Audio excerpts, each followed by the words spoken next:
Hello, everyone. You're watching Let's Talk About Prepping. I'm Tyler, your host, and this is going to be a backyard chat kind of video because I heard something interesting the other day, and I figure some of you will find it interesting. This has to do with your privacy and with you being watched through your digital footprint. But a little bit of background first. I work in a cigarette, vapor, beer, wine shop, cigar shop. We have a lot of different vice products. Now, as many of you will remember, here in America, in one of our recent budget bills, just in the past few months, here in May 2020, there was a law passed which regulated tobacco sales to over 21. Now, that's controversial in and of itself for at least some people, while many just don't seem to care about the erosion of someone else's rights. And that's neither here nor there for this particular video. The point is, a federal law dictated that tobacco must be sold to only people over 21. And this pretty much rolled on through in most places because many states already had 21 and over legislation drafted. And so they pretty much just enacted that. But Idaho had none. So they need to draft and pass state legislation to back up this federal regulation.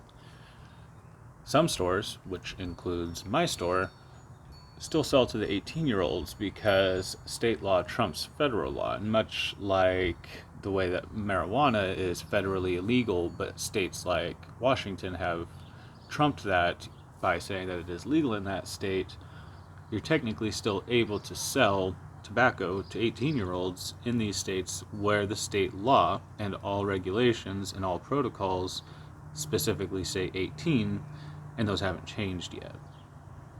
Alright, so there's your background. 18-year-olds can still purchase tobacco products if the state that they live in still has laws that say 18 and over.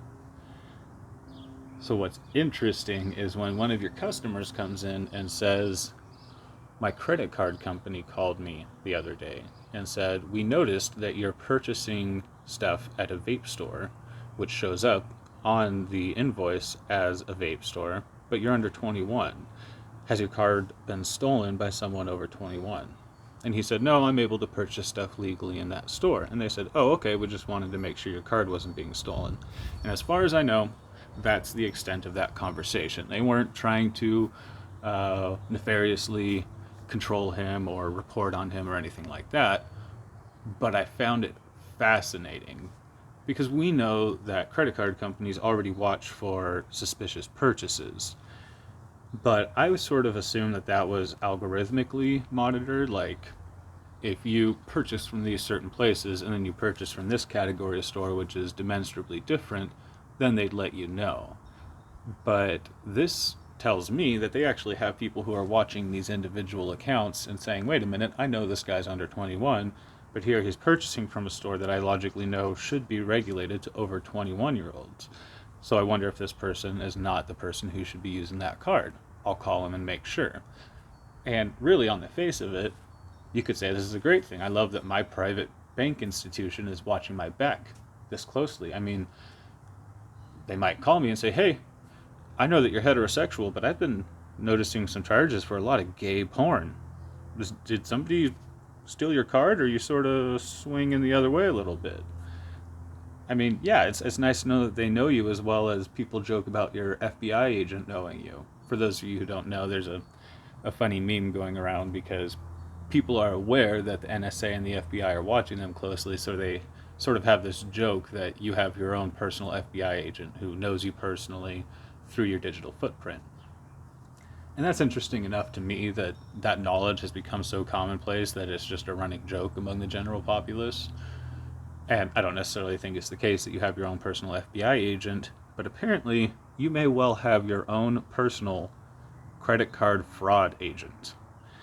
Maybe not someone who's specifically dedicated to your account, but somebody who knows you well enough and watches closely enough to say, hey, hold on a second.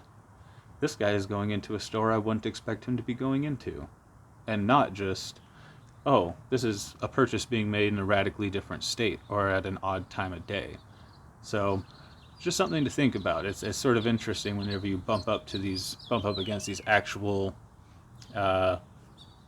indicators of how closely we're being watched through our digital footprint. Like I said, arguably this is purely benevolent. You want someone to be making sure no one's using your card in a malicious way. But it's interesting to think that there was somebody on the other side of that interface saying, hold on a second, I think I know better than this. Anyways, love to hear your thoughts on that. I hope you're all doing well out there, and everybody, stay safe.